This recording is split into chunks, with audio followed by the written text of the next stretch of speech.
Welcome back. You were listening to SIC Philosophy News. I am your host, and we are embarking on something, well, quite frankly, terrifying today. Yeah, terrifying is the right word. We've been threatening to do this for a long time, and today we finally jump off the ledge. Exactly. We are launching a massive new project, Yeah. a deep dive that will span many sessions.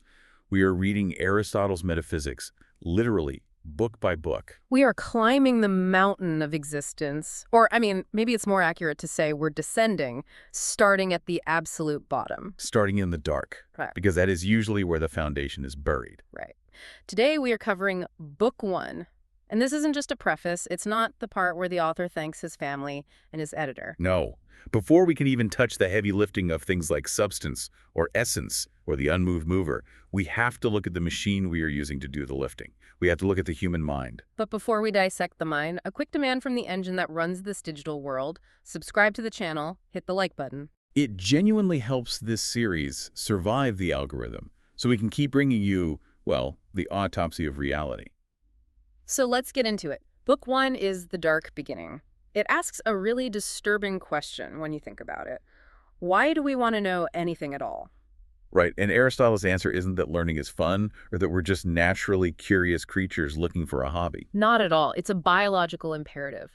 We are trying to claw our way out of ignorance because we have to. It's a compulsion. Let's lay out the roadmap for this deep dive so you, the listener, know exactly where we are heading in the dark today. We've broken Book 1 down into 4 distinct movements. Movement 1 is that compulsion you just mentioned. The raw desire to know. The biological hardware of the human animal. Movement 2 is the ladder of cognition. How do we climb from just being an animal reacting to a hot stove all the way up to the godlike state of possessing art and science? The movement 3, we have to define what wisdom actually is. What separates the masterworker who builds the temple from the manual laborer who just carries the stones. Is it just memorizing a lot of facts, or is it something structural? And finally, movement 4 is what I like to call the autopsy of history. That is the best part. Aristotle essentially walks us through a graveyard of previous philosophers. He looks at Thales, Empedocles, Plato, and he dissects them. He treats the entire history of human thought like a crime scene. He wants to see exactly where the previous detectives failed, and his goal is to establish the 4 causes. These are the weapons we are going to need to understand reality moving forward. Without those 4 causes, we are just flailing in the void. So let's begin. Segment 1, the axiom. The book opens with one of the most famous lines in Western philosophy. All men by nature desire to know. All men by nature desire to know. It sounds, well, it sounds almost like a Hallmark card, doesn't it? It really does. Everyone loves learning. But it is highly deceptive. It is not an optimistic line. No, the key phrase there is by nature. In the Greek, physi. Let's unpack that because it changes everything. When Aristotle says something happens by nature, he means it is a biological, physical constraint. We aren't choosing this. Think about a stone. A stone falls downwards by nature. It doesn't decide to fall. Wow. It doesn't want to fall. It is just blindly obeying the law of gravity. Exactly. And Aristotle is applying that exact same mechanical force to the human intellect. Our minds seek knowledge with the involuntary force of a stone hitting the ground. It's a species-level trait. We are condemned to seek the truth. It is a hunger. And Aristotle doesn't prove this by pointing to universities or libraries. No, he points to something much more primal. He points to our senses. Specifically, the delight we take in our senses. We love sensing the world.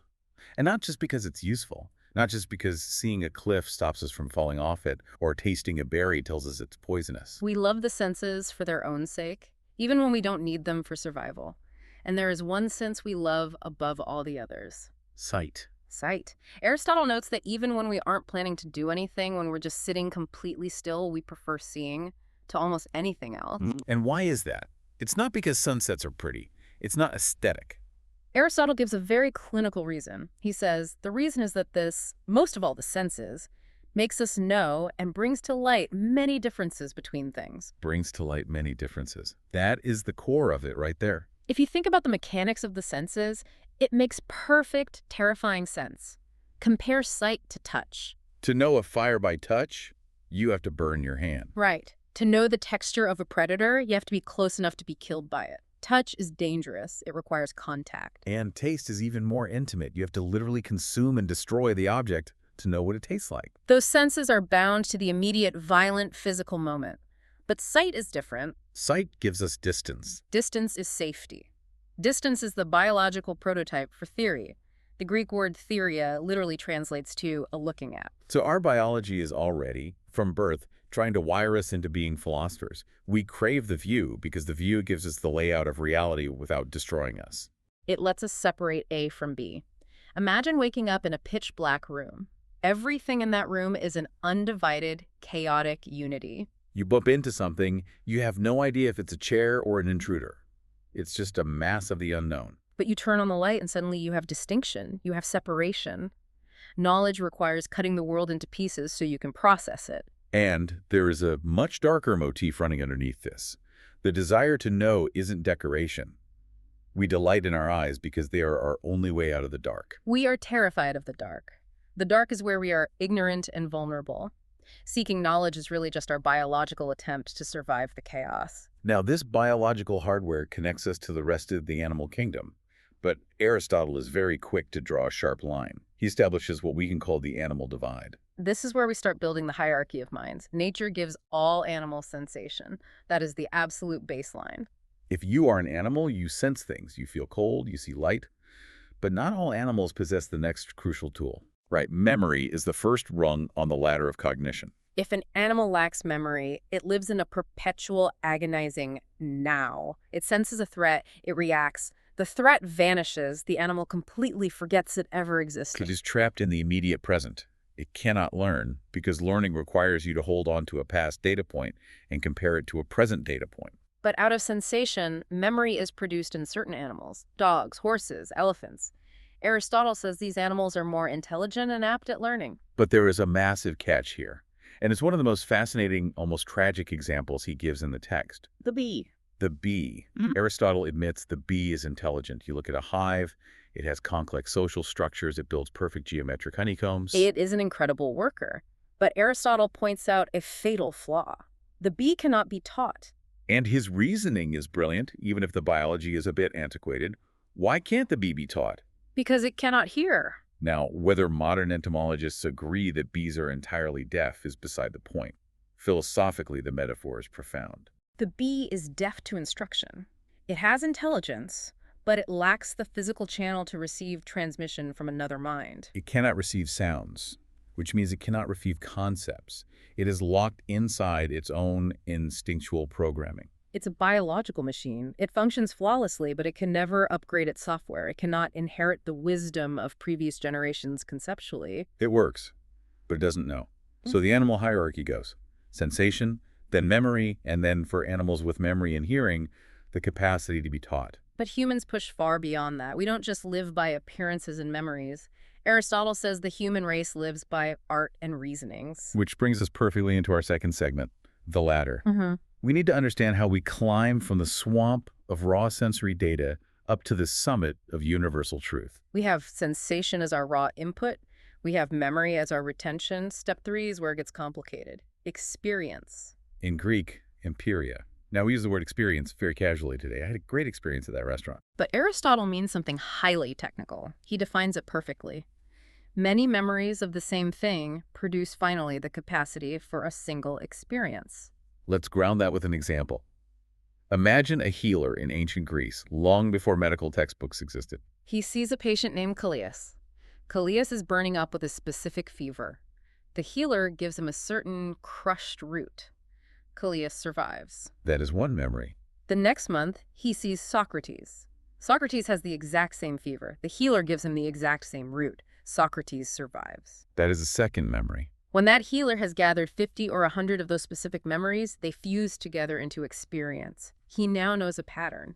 This root cures this fever. And this is the pivot point of the whole theory. He doesn't know why. He knows the fact. He knows the that, but he is completely blind to the why. To get to the why, you have to climb to the fourth rung of the ladder, art, or in Greek, techne. Art arises when, out of all those empirical observations, one universal judgment is formed about a whole class of objects. Let's use a modern analogy here to really clarify the difference between experience and art, because it's vital. Think about a modern artificial intelligence, a large language model. Right, the AI is the ultimate man of experience. Exactly. It has ingested billions of raw data points. It has seen the words Callias, fever, and root appear together thousands of times. So if you type in, what should I give Kellyus? The AI spits out the root. Because it calculated the statistical probability, it recognizes the pattern perfectly. But does the AI understand human biology? No. Does it understand cellular pathology or metabolic processes? Absolutely not. It just knows correlation, A follows B. It knows that. But the man of art, the human physician, knows the source code. The physician says this root cures all phlegmatic humans with this fever because its chemical structure binds to specific receptors in the bloodstream. The man of art possesses the universal. The man of experience only possesses the individual. But Aristotle is honest, and he drops a massive paradox on us here. He points out that when it comes to actual action in the real world, the man of experience often beats the man of art. That feels totally counterintuitive. If art is a higher form of knowledge, why does the empirical guy win? Because action only ever happens to individuals. You don't cure the universal concept of humanity, you cure the physical body of Callias. So if a young doctor has memorized every medical textbook perfectly, but has never actually treated a patient, He might kill Callias. He knows the universal theory of the fever, but he doesn't recognize the specific individual sweat on the patient's brow. the theorist without practical experience is dangerous. Highly dangerous. He's treating a concept, not a bleeding human being. But despite this, Aristotle refuses to yield. He insists that the man of art, the master worker, is still profoundly wiser than the man of experience. This is the Aristotelian aristocracy of the intellect. Even if the manual laborer gets better immediate results, the theorist reigns supreme in the hierarchy of being. Because the manual worker acts entirely out of habit.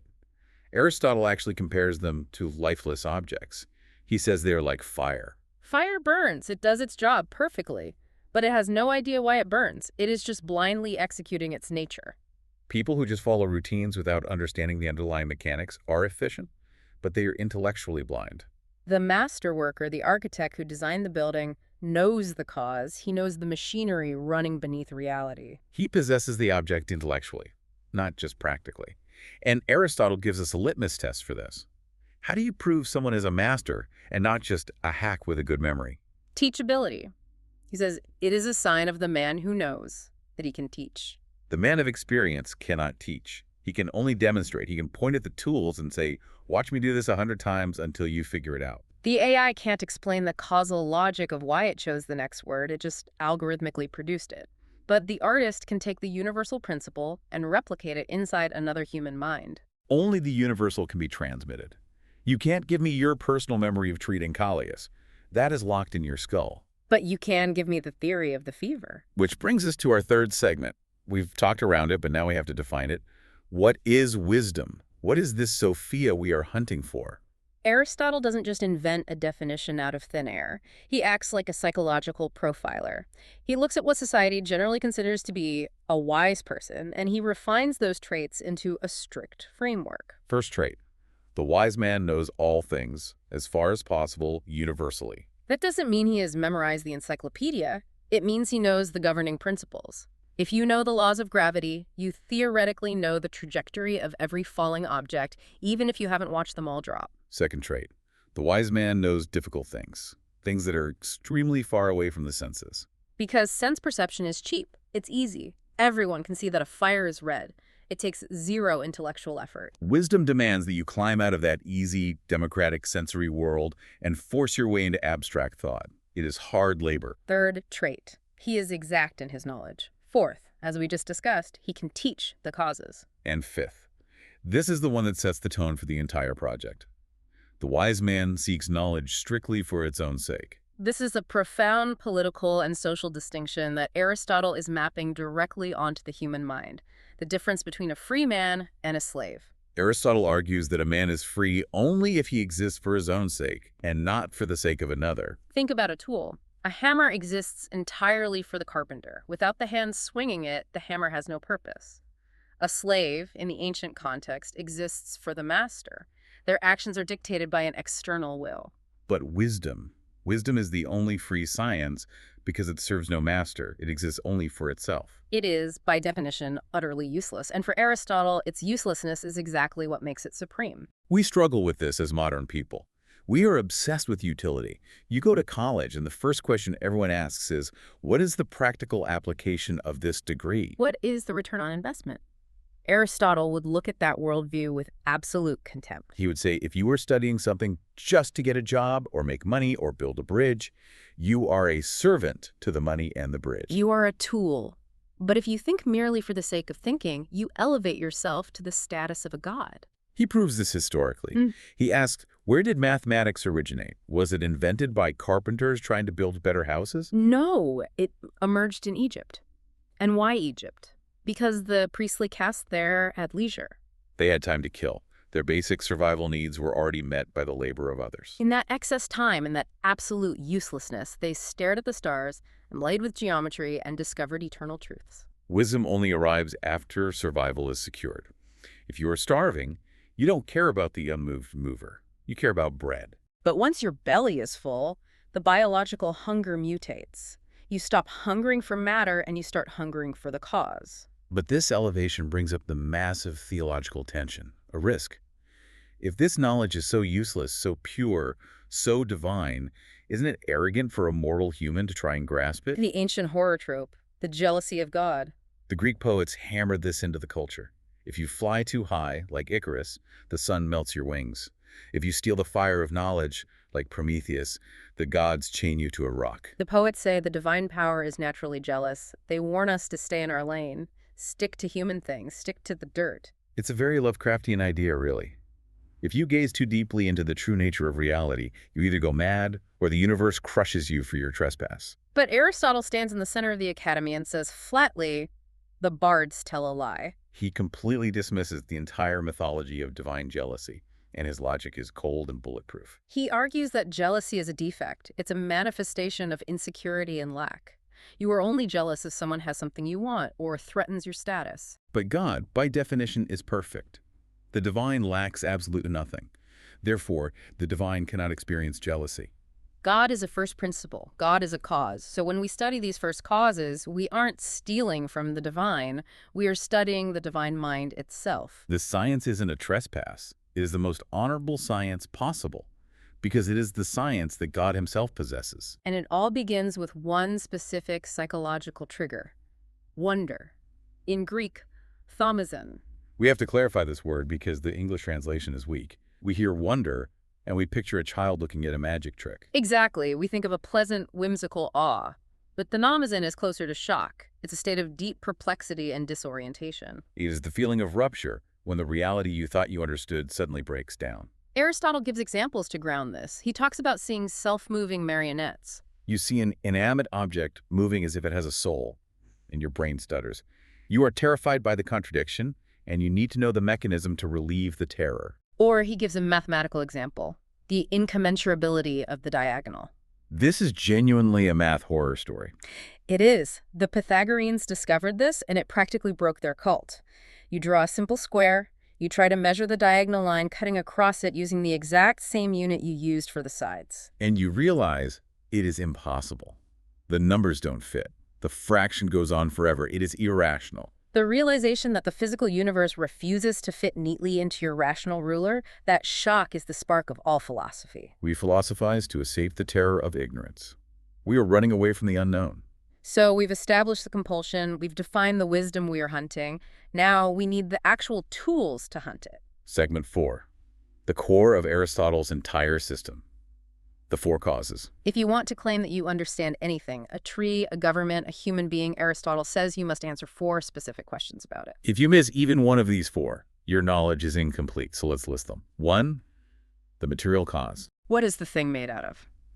The bronze of the statue. The flesh and blood of a human. The wood of the table. 2. The formal cause. The substance or the essence. What actually is it? What is its shape, its blueprint, its defining structure? The shape of the statue is its form. 3. The efficient cause. The source of change or movement. What kicked this thing into existence? The sculptor swinging the hammer, the parents who begat the child, the spark that started the fire. And 4. The final cause. Why?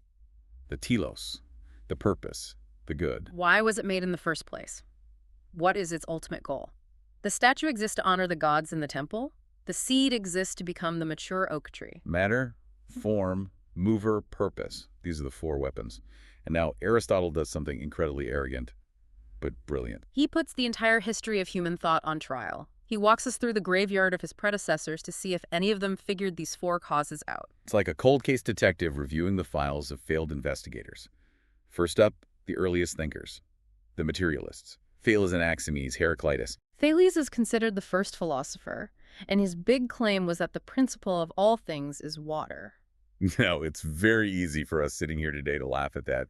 Everything is water, really, is a rock made of water. But Aristotle doesn't laugh. He deeply respects Thales because Thales made a massive conceptual leap. Thales looked at a world of endless variety and constant change, and he said, underneath all of this chaos, there must be one single substrate. He successfully identified the material cause. He realized that when a block of bronze is melted down and turned from a sword into a shield, the bronze remains. The underlying matter persists. Thales thought the universe was like that. It's all just water freezing and evaporating into different shapes. And Anaximenes said it was air. Heraclitus said it was fire. They were all successfully hunting for the matter. But here comes Aristotle's hammer. He asks a devastating question. Does the wood make itself into a bed? No. Does the bronze make itself into a statue? No. Material is passive. It cannot move itself. Water doesn't just spontaneously decide to organize itself into a complex living organism. The materialists completely missed the efficient cause. They found the clay, but they forgot to look for the sculptor. They had no explanation for movement. So the history of philosophy is forced to march forward. Thinkers realize that raw stuff isn't enough to explain reality. This leads to the chaotic struggle for the efficient cause. Enter Empedocles. Empedocles is a wild figure. He looked at the universe and saw that it's constantly mixing together and tearing apart. Generation and destruction. So he posits two cosmic movers, love and strife. Love is the force that pulls elements together into unities. Strife is the force that rips them apart. It's a dual engine of good and bad driving the cosmos. And then we get Anaxagoras. He steps up and says, look, the universe isn't just randomly mixing and unmixing. There is obvious order. There is mathematical beauty. So Anaxagoras introduces a new efficient cause. New. Mind. Or reason. Aristotle praises him for this. He calls Anaxagoras a sober man, standing in a room full of drunks. Claiming that intelligence is the source of the world's order was a monumental breakthrough, but Aristotle's praise is short-lived. Right, he says these guys fought like untrained men in a brawl. I love that metaphor. They're just throwing wild haymakers in the dark. They land a few lucky punches, but they have no technique. They don't actually understand the science of fighting. He accuses Anaxagoras of using mind, purely as a deus ex machina. Exactly. And Anaxagoras tries to explain everything mechanically, and only when he gets hopelessly stuck does he drag mind onto the stage to solve the problem. It's a band-aid, not a foundational principle. And Empedocles is totally inconsistent. Sometimes his love destroys things and his strife creates things. They are lisping the truth, Aristotle says. They can't articulate it clearly. So we leave them in the graveyard and move to the next tomb, the Pythagoreans. The ancient math cult. They were mesmerized by mathematics. They discovered that musical harmony is just ratios of numbers. They tracked the stars using geometry. So they made a radical conclusion. They didn't just say the universe can be described by numbers. They said the universe is made of numbers. The principles of math are the principles of all existing things. Justice is the number 4. Opportunity is the number 7. Aristotle dissects this mercilessly. He points out a glaring, fatal flaw in their system. Numbers are abstract concepts. They have no physical weight. They generate no heat. How can you build a heavy, burning, physical universe out of weightless, static numbers? And worse, numbers don't move. The number 5 doesn't physically transform into the number 6. So how does a math-based universe explain physical motion? It doesn't. They failed. They sort of touched on the formal cause, but they abandoned matter and motion entirely. Which finally brings us to the boss level of the graveyard, Plato. Aristotle's own master, the man whose academy he studied in for 2 decades. This is an intellectual patricide. Plato agreed with Heraclitus that the physical world is in a constant state of flux. You can't step in the same river twice. And if everything is always changing, you can't have true knowledge of it. You can't pin it down. So Plato invented the forms, the ideas. He said true reality exists in a separate, unchanging, eternal realm. A physical chair in this world is only a chair because it participates in the eternal form of the chair up in the heavens. And here, Aristotle takes out the scalpel and goes to work on his teacher. His first critique is brutal. He says participation is an empty word. It's a poetical metaphor that explains absolutely nothing scientifically. What does it actually mean for wood to participate in a concept? Second critique. The forms cannot cause motion. The eternal form of a human doesn't have a physical body. It has no reproductive organs. So how does an abstract, motionless concept cause a physical baby to be born down here in the dirt? It lacks the efficient cause. And then Aristotle delivers the killing blow, the third man argument. We need to slow down and explain the third man carefully, because it is the dagger in the heart of Platonism. Okay, let's trace the logic. You have a physical human man standing in front of you. Let's call him Socrates. Plato says Socrates is human because he is a copy of the perfect form of man existing in the eternal realm. Right. Socrates is the physical copy, the form is the perfect original. But now, put Socrates and the form side by side in your mind. Okay. I am looking at both of them. They share a likeness, don't they? They both possess the attribute of humanness. That is why they are linked. Yes, they look alike in essence. Well, according to Plato's own strict rules, anytime two things share a likeness, there must be a form above them to explain that likeness. Oh, so to explain why Socrates and the form of man share a likeness. You have to invent a new form above both of them, a third man, to bridge the gap. But now you have three entities that all share a likeness. Socrates, the first form, and the second form. Which means you now need a fourth man to explain those three, and a fifth man. It's an infinite regression, an endless elevator ride into the sky that never reaches a floor. Aristotle exposes that separating the definition of a thing from the actual physical thing doesn't explain reality. It just multiplies your problems to infinity. He mocks the forms. He calls them eternal sensible things.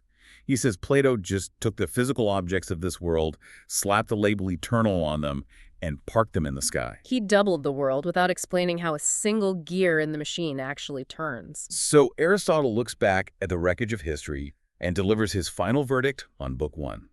The ancients were sleepwalking. Thales vaguely touched the material. Empedocles bumped into the efficient. Plato grasped at the formal. But no one successfully articulated all four causes together. They were stumbling in the dark. Which brings us to the cliffhanger of our current investigation. We have defined what wisdom is. It is the complete knowledge of causes. We have forged the four weapons we need. Yeah. Matter, form, mover, purpose. But we are nowhere near safe. We are standing in the ruins of failed philosophies, and the burden is now on us. We have to do what Plato and Thales couldn't. We have to take these four causes and actually apply them to the abyss of existence. And Aristotle doesn't end Book 1 with a victory lap. He ends it with a creeping sense of dread. The aporias, the knots that can't be untied. He looks at his own beautiful system of four causes and realizes that trying to use them is going to be a nightmare. Take one example. Is the science that studies purpose the exact same science that studies matter? Physics studies physical matter. Ethics and theology study purpose and the good. Those seem like entirely different, mutually exclusive disciplines. So if they are different sciences, then wisdom isn't one unified thing, it's fractured. And if wisdom is fractured, how can there be one single unified theory of reality? We have built the weapons, but we don't even know if they fit in the same holster. Can we ever actually reach the absolute first link in the chain of existence? Or is it an infinite regression? Is it turtles all the way down? That is the terror waiting for us in Book 2. The investigation into the mechanics of truth itself. We've reached the edge of the cliff, and next time, we jump. But before we wrap up today's descent, let's address some questions from the listeners. We had a few sharp ones come in regarding these first principles. First question from you all. Is the desire to know freedom, or is it constraint? That is the core paradox of the whole book. Based on Aristotle's text, the desire itself is an absolute constraint. It's phys, by nature. You cannot switch it off. You are a biological slave to your own curiosity. If your mind registers a puzzle, an anomaly, you are compelled to resolve it. You are chained to the inquiry. But the result of that inquiry, wisdom, is the definition of freedom. Exactly, because wisdom is the only knowledge that serves no other master. It isn't used to build ships or wage wars. So you are violently forced by your own nature to pursue the only thing in the universe that can actually make you free. You submit to the compulsion to escape the slavery of utility. Second question. What counts as a cause in our modern world? This is a great diagnostic of modern science. If you look at how we operate today, we have radically narrowed our vision. Modern science is obsessed with the material cause and the efficient cause. We want to know what particles make up the object and what physical force moved it. We ask, what is it made of? Uh-huh. And how did it physically get here? But we have completely amputated the formal cause and the final cause. If you ask a modern biologist, what is the purpose of a mosquito? They will answer with an efficient cause. They will say, it is an evolutionary adaptation for survival. They will refuse to say it exists for this ultimate good. Aristotle would look at our modern scientific framework and say it is grotesquely lopsided. We are just like the ancient materialists. We mapped out the matter, but we completely lost the meaning. We know exactly how the machine runs, but we have no idea what the machine is actually for. Third question. Should wisdom be useful? Or is judging it by its utility the wrong test entirely? I think we've hammered this home. But yes, that is absolutely the wrong test. If you are judging wisdom by how useful it is, you are judging a king by how well he scrubs the floors. If a piece of knowledge is useful, it is merely a tool. It is a means to achieve something else. Use a hammer to get a house. But wisdom is the final destination. You don't ask, what is the practical use of experiencing joy? You just want the joy. Wisdom is the peak of the mountain. You don't endure the agony of the climb just to find a grocery store at the summit. You climb the mountain simply to see. And as Aristotle proved in the very first paragraph, seeing is the thing we prefer to everything else. So we leave you with this final thought to chew on before we plunge into Book 2. If the human mind is biologically programmed to hunt for the ultimate first cause of reality, what happens to a civilization that collectively decides to stop looking? Do we regress back to the level of the deafbeat, perfectly executing our routines, but entirely blind to the reason why? A hive of very efficient, very blind workers. This was SIC, Philosophy News, Aristotle's Metaphysics, Book 1. Thanks for listening. See you in the next book.